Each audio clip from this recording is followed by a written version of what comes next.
মৃত্যুর সাথে সাথে কি সব শেষ? না ভাই, জান কবজের পরেই আসল সফর শুরু হয়।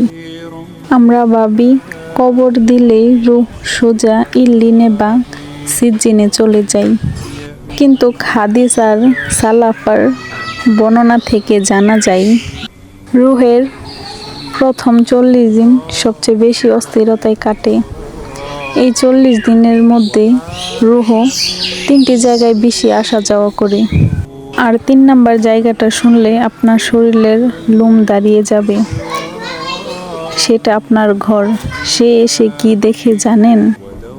প্রথম জায়গা আসমানের দরজা।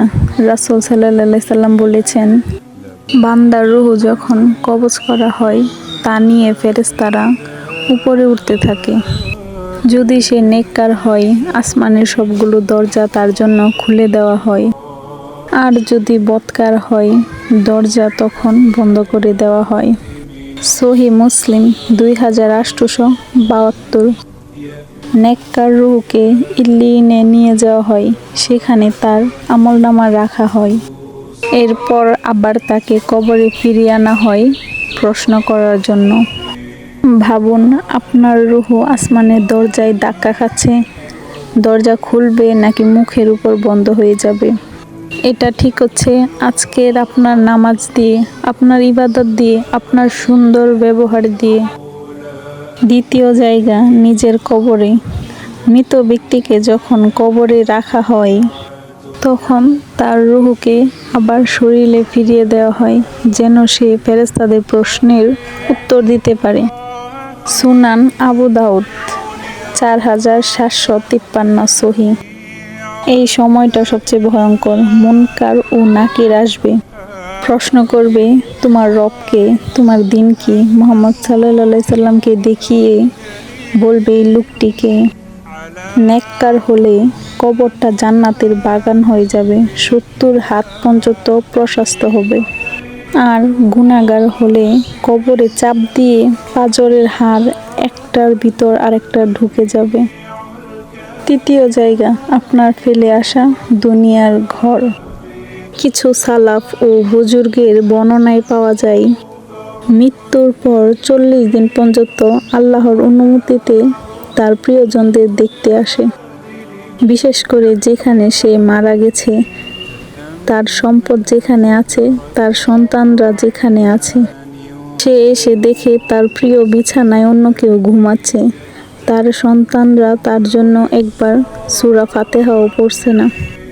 ইবনুল কাইয়িম বলেন, রূহগুলো তাদের কবর ও ঘরবাড়িতে আসে এবং জীবিতদের অবস্থা দেখে।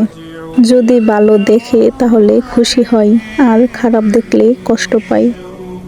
ভাবুন, আজ রাতে আপনি মারা গেলেন, কাল আপনার রূহ এসে দেখল আপনার ইউজ করা ফোনটা আপনার ছেলে বিক্রি করে দিল, কিন্তু আপনার নামে 10টা টাকাও সাদকাও করলো না। কেমন লাগবে আপনার?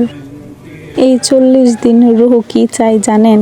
সে চিৎকার করে বলতে চাই, আমার নামে একটি টিউবওয়েল বসাও, আমার নামে একটি কোরআন দান করো, আমার ঋণগুলো শোধ করো, আমার নামে ইস্তেগফার করো। কিন্তু দুঃখজনক, আত্মার চিৎকার বা মৃত ব্যক্তির কথা কেউ শুনতে পারে না।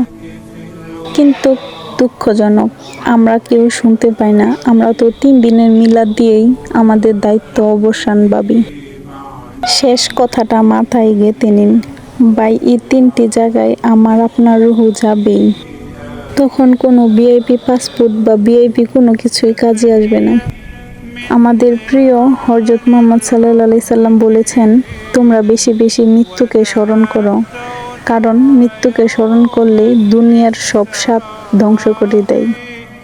তিরমিজি 2307 হাসান। আজ থেকে একটি কাজ শুরু করুন। প্রত্যেক রাতে ঘুমানোর আগে 2 রাকাত নামাজ পড়ে মহান আল্লাহ তাআলার কাছে বলুন, ইয়া আল্লাহ, আমার মৃত্যুর পর আমার রূহ এসে ঘরে যেন খুশি হয়, আমার সন্তানরা যেন আমার জন্য দোয়া করে।